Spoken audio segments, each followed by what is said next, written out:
بسم الله الرحمن الرحيم الحمد لله رب العالمين اللهم صل وسلم وزد وبارك على صاحب دعوة النبوية والثورة الحيدرية والإسمة الفاطمية والحلم الحسنية والشجاعة الحسينية والعبادة السجادية والمعاثر الباقرية والعسل الجعفرية والعلوم القاذمية والحجج الرذوية والجود التقوية والنقاوة النقوية والحيبة العسكرية والغيبة الإلهية يا قائم بالحق يا صاحب العصر والزمان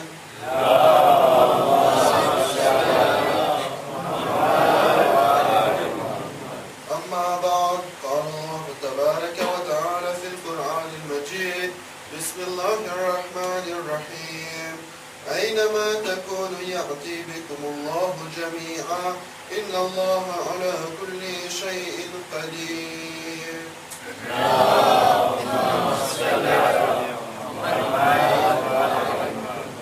Mes chers frères, mes chères sœurs, salam alaikum wa rahmatullahi wa barakatuh.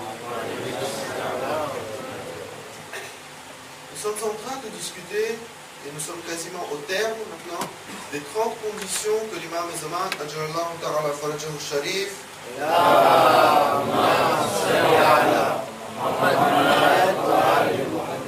nous imposera lorsque le Zuhur arrivera et que nous dirons à Imam Zaman, Ya Imam, nous voulons faire partie de votre société, nous voulons faire partie de ceux qui seront derrière vous, qui combattront à vos côtés et qui vivront à vos côtés.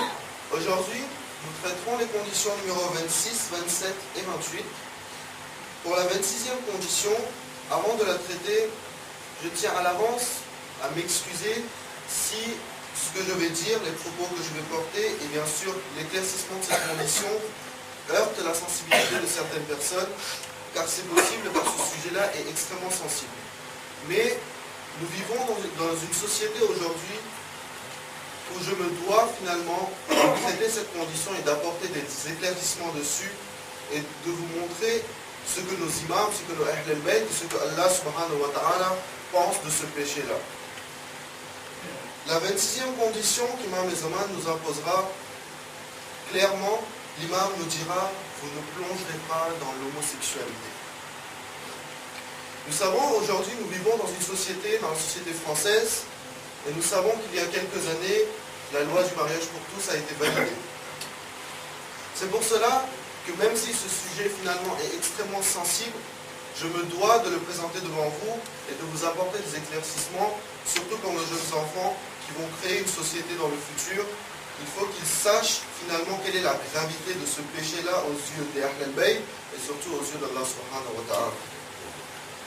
Lorsque l'islam était encore à son commencement, lorsque Rasul al-Khuda commençait à faire tablir, Allah subhanahu wa ta'ala dit à Rasul al-Khuda, Ya Muhammad, depuis ta naissance,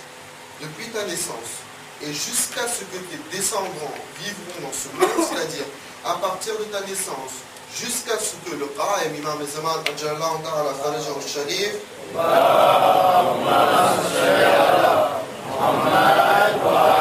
sera sur cette terre, je ne ferai pas comme j'ai fait avec les peuples et les communautés précédentes. Du temps des Anbiya avant Rasul al-Khuda sallallahu alayhi wa sallam, Allah subhanahu wa ta'ala, dès que le peuple faisait un péché, un guna, Allah subhanahu wa ta'ala faisait descendre son azab sur ce peuple-là. Allah subhanahu wa ta'ala dit à Rasul al-Khuda, je ne ferai pas comme ça avec ta communauté. Je leur laisserai le temps de faire tawbah, je leur laisserai le temps de se repentir. Mais, Ya Muhammad, retiens bien une chose. Si ta communauté plonge dans ce péché, c'est-à-dire le péché que je viens de citer et qui est dans la condition de l'imam de Zaman, si ta communauté plonge dans ce péché-là, alors je n'attendrai pas et je ferai descendre mon châtiment et mon azab sur ta communauté. Retiens bien ça, Ya Muhammad. Notre premier imam, Imam Ali ibn Abi Talib alayhi salatu wassalam,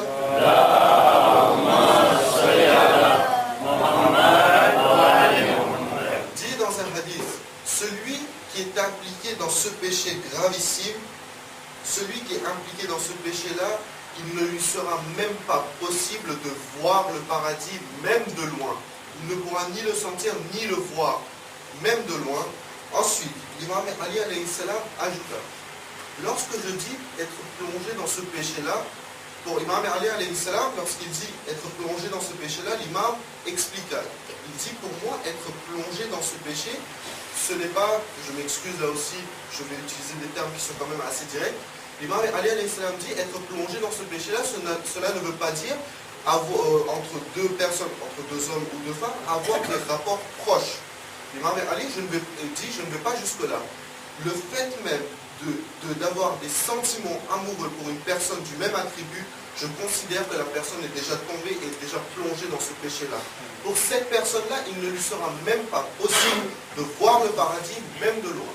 Et l'imam ajouta, si les personnes vont jusqu'à avoir des rapports proches, alors pour moi c'est du kufr, c'est-à-dire la personne est un kafir, c'est un mécréant. C'est-à-dire que tous les attributs du mécréant lui sont considérés. Nous n'avons pas le droit de manger de sa main. Si nous le touchons et qu'il est mouillé, nous sommes najis et nous devons faire aussi. Voilà ce que veut dire un kafir. L'imam dit, celui qui a, si deux hommes ou deux femmes ont des rapports proches, pour moi ce n'est pas être plongé dans ce péché. C'est kufr, c'est-à-dire que ces personnes sont mécréantes et kafir, même si elles lisent le Qur'an shahada. Ensuite, notre sixième imam, Imam Ja'far al-Sadiq alayhi salatu wa salam.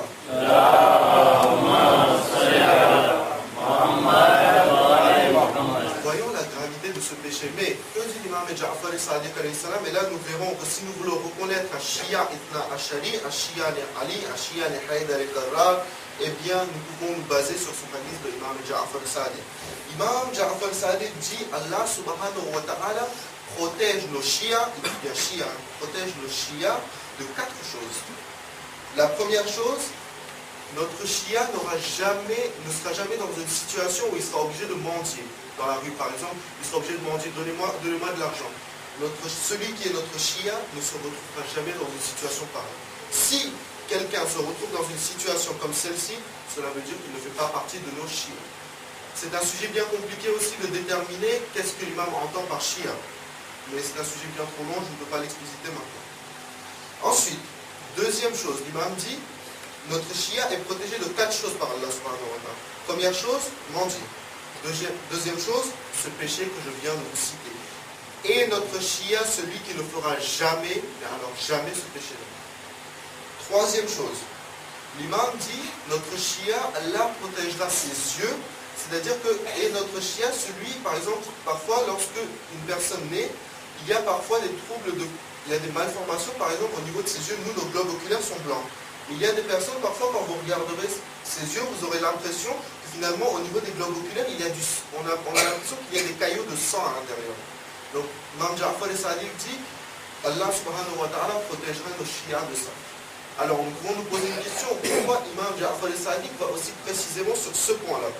Pour la simple et bonne raison que Sufyan, qui sera l'ennemi de Imam al-Zaman, qui fera la guerre contre Imam al-Zaman, eh bien, parmi une de ses caractéristiques physiques, il y a cela. C'est-à-dire que lorsqu'on verra ses yeux, on aura l'impression qu'il y a du sang qui est rempli dans ses yeux. C'est pour cela que l'imam dit ça, pour bien dire que cette personne-là qui se prétendra musulman, ce n'est pas un musulman, et ce n'est surtout pas un chia.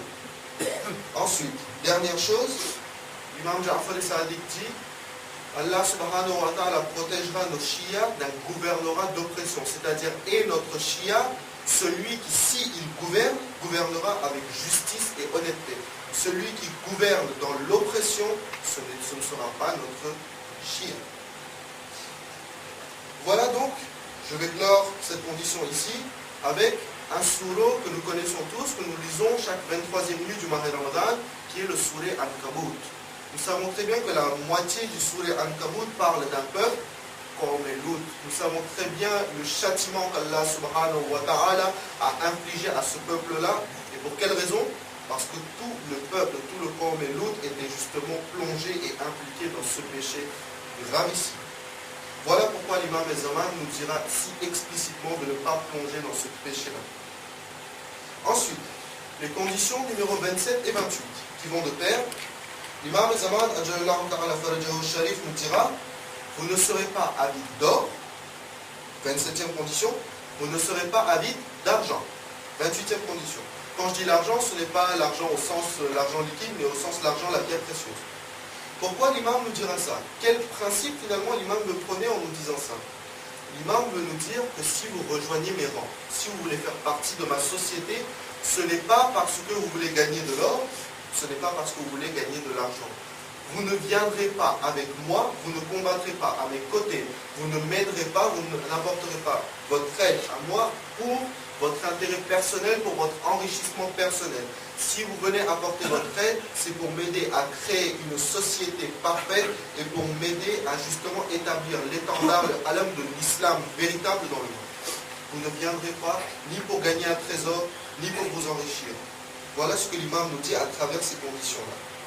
Maintenant, nous pouvons toujours nous poser une question. Pourquoi l'imam n'a pas seulement dit vous ne serez pas avide? Vous ne viendrez pas avec moi pour votre intérêt personnel. Pourquoi l'imam précise l'or et l'argent?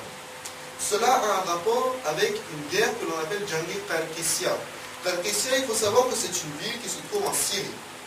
Dans le hadith, nous trouvons qu'une des guerres les plus violentes que l'imam al-Zaman et une des plus grandes guerres que l'imam al-Zaman livrera après son soulèvement, c'est justement ce Jangir Tarkissia en Syrie, justement, juste avant la guerre contre Soufiane.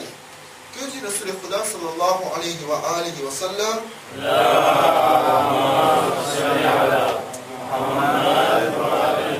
Que dit le Rasul Khuda sallallahu alayhi wa sallam à propos de cette guerre? Le Rasul Khuda dit dans un hadith que dans les derniers temps, lorsque viendront les derniers temps où mon Qa'im se soulèvera, il y aura une guerre mondiale en Syrie, c'est-à-dire une guerre où tout le monde se rassemblera. Et cette guerre sera tellement violente, et cette guerre sera à Tarkissia, justement, qui est une ville là-bas en Syrie. Ensuite, le Rasul Khuda sallallahu alayhi wa sallam dit cette guerre aura pour objet le Frat, c'est-à-dire Furat, car Tarkissia est une ville où passe justement une branche de Nahr Furat, le Frat. Alors pourquoi cette guerre finalement aura pour objet Furat? Car nous disons dans les hadiths, il est écrit qu'à ce moment-là, le niveau de l'Euphrate sera complètement baissé, c'est-à-dire le niveau de l'eau va baisser et un grand trésor va sortir justement en dessous de Furat. Et pour ce trésor-là, tout le monde va se battre pour avoir ce trésor-là. Et c'est pour ça que le Khuda a dit que cette guerre sera tellement violente qu'un enfant qui a normalement les cheveux noirs, un enfant en voyant cette guerre-là, ses cheveux deviendront complètement blancs à cause du traumatisme de la vue de cette guerre. Tellement cette guerre sera violente, tellement cette guerre sera sanglante. Et ce sera une des plus grandes guerres que l'imam al-Zaman justement va livrer. À ce propos, l'imam Ali alayhi salam aussi dit que dans les derniers temps, lorsque le Qa'im se soulèvera, quand il y aura une guerre pour le trésor, eh bien je dis à mes chiites de rester loin de ce trésor, car celui ira à côté de ce trésor ou qui ira par avidité pour essayer de récupérer ce trésor, il sera anéanti et il sera détruit. Voilà pourquoi l'imam al-Zaman al-Sharif nous imposera cette condition-là particulièrement en nous disant vous ne serez pas avide d'or et d'argent. D'une part, pour nous dire si vous venez avec moi, ce n'est pas par avidité et par intérêt personnel. Et d'autre part, précisément en concernant cette guerre-là, justement, ce n'est pas parce qu'un grand trésor est sorti que vous allez tous courir pour essayer de récupérer ce trésor. Car cette guerre-là sera sanglante. Et comme l'imam Ali alayhi salam dit, je dis à mes chiites de rester loin de ce trésor lorsqu'il y aura cette guerre-là pour le trésor dans les derniers temps. À partir de cette condition, finalement, l'imam forge un principe qui est « tu ne courras pas derrière le monde ». L'imam Ali alayhi salam a dit si bien, le monde, quand tu vois le monde, tu auras l'impression que c'est quelque chose qui est tellement bien orné que tu trouveras que c'est une chose exquise, qui est extrêmement jolie. Mais le monde est trompeur. Lorsque tu courras derrière le monde, tu auras l'impression de l'attraper, tu diras j'ai ramassé, c'est bon, j'ai fait, mais non, tu ne seras jamais satisfait. L'imam Ali alayhi salam dit plus tu courras derrière le monde, plus le monde te fera courir, tu ne le rattraperas jamais, tu mourras en étant toujours insatisfait. Alors, Imam Ali alayhi salam dit, il ne faut pas que tu cours derrière le monde. fais courir le monde derrière toi. Si tu laisses le monde derrière toi, le monde courra à toi. Tu pourras avoir tous les bienfaits du monde en étant aussi dans la religion. Tu pourras avoir tout.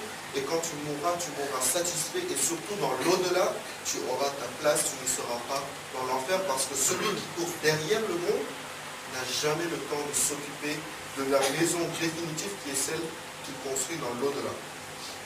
Donc pour finir mon majlis aujourd'hui, un hadith de l'imam Zaman que nous comprendrons, Inch'Allah, car demain je ferai seulement Masa'ib, et Inch'Allah, les deux dernières conditions qui restent, je vous les présenterai jeudi.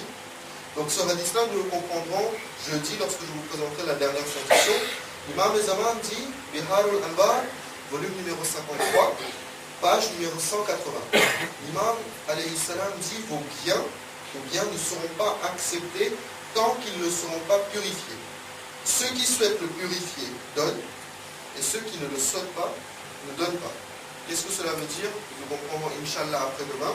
Je ramènerai ce hadith, et à partir de ce hadith-là, je vous expliquerai la dernière condition, les deux dernières conditions que nous traiterons Inch'Allah. Bismillahirrahmanirrahim. Innama yuridullahu liyudhiba ankum ar-rijsa ahla al-bayt wa yutahhirakum